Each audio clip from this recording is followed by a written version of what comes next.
कि कुछ तो कहा कुछ हम कहीं, कुछ बोला बतियावाना,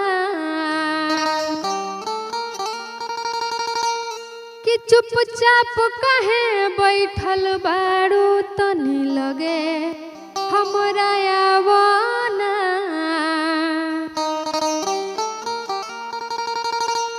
कि बोले बतियावे में बिहन करब काहे राजा, कि बोले बतियावे में बिहन करब काहे राजा।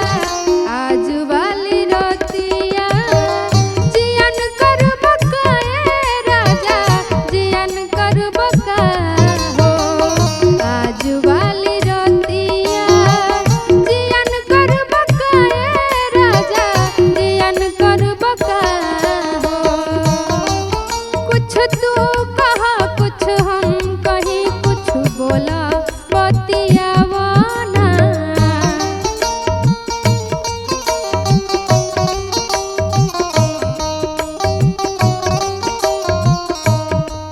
चुपचाप कहे बैठल बारू धनी लगे हमरा आवाना।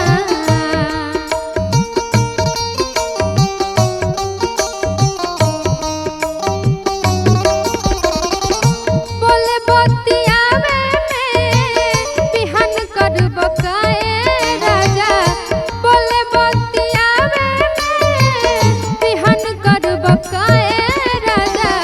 आज वाली रतिया जियन करब काहे राजा, जियन करब का हो। आज वाली रतिया जियन करब काहे राजा, जियन करब का हो।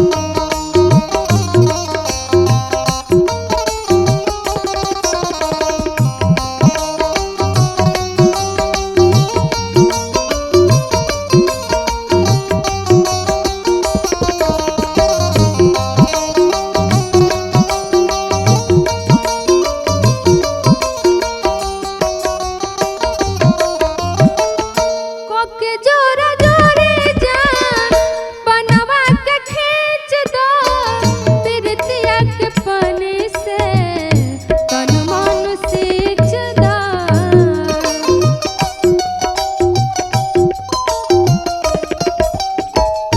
कोके जोरा जोरे जान बनवा के खींच दो, बिरतिया के पानी से तन मन सींच दो।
जाई पेश हो, कुछो ना रही विशेष